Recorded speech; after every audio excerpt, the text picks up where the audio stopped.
So talk a little bit about, you're just starting a male ally program at Visa, as I understand it. What have you learned through your years in the role you've had about what it takes to build successful allies, and how is that different when you're in a company that's majority women versus a higher percentage of men? So, I mean, to me, allies always has to start at the top, right? And so when I was with the Clorox company, the very first thing I wanted to do was enroll the CEO. And so, and I had the privilege of being the chief diversity officer there. And I'll never forget, I sat down with him, and his name was Jerry Johnston, was the CEO at the time. And I sat down with him, and and I said, why do you want to do this diversity thing, this ally thing? And he goes, I don't know. He goes, I look around the table and I see all these white men, and I feel like I must be missing something. So that's stating the obvious, which I pointed out to him.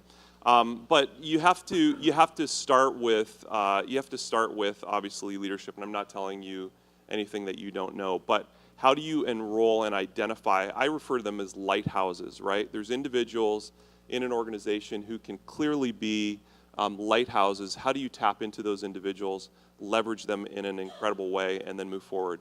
You're right, Visa's very new into its diversity journey. In fact, Patty Dingle, who runs a big portion of diversity and inclusion for us, is back here, and she can speak to a lot of what we're doing. But it's remarkable what we've done in the last 2 years. But leadership to me is critical, as well as lighthouses in the organization. Terrific. You know, here's the other challenge, and you sort of spoke to this too, Andy.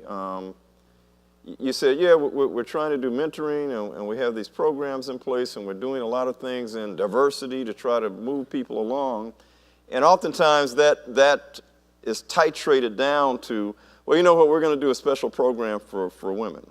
We're going to send them through this leadership training program for women. Or we're going to do a special program for women of color and send them into some special training to talk about how they build their brand and building confidence. And so it's almost like we're thinking that we need to do remedial programs to get these people up to speed because they're broken, and we still don't ask, we still have a tendency not to ask the difficult questions about, well, what is it about this organization's culture that is accelerating the ability of certain people to move through it easily and is interfering with the ability of other people? Oftentimes, the women or the people of color or whoever you're looking at are ready to move into the positions of responsibility.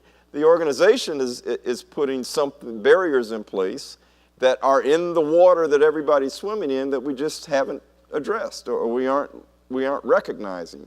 So at the same time that we're doing the initiatives, the programs, the mentoring, all of the other things to support the individuals, we also need to take a very hard look at our cultures, at our organizational cultures to figure out what is it that's in this water that's making it too hot or too cold or too murky or too muddy for certain people, and it's crystal clear for other people. Yeah. I'm struck by the internet has brought us ubiquitous access to best practices in the area of building men as allies. In other words, you can go to websites, Gender Leadership Group, our website, Bill Proud, Shelton, there's any number of websites you can go and get the actual menu of do these things. So that part for me is easily accessible. The part that Michael talked about of the torn loyalty that men feel, that to be a true ally to women, to take that stand and be that courageous advocate and so forth, in some ways makes them disloyal to the fraternity. And I just wonder how that is for you men who have all made your way through the corporation. How have you resolved for yourself that you can be loyal to both?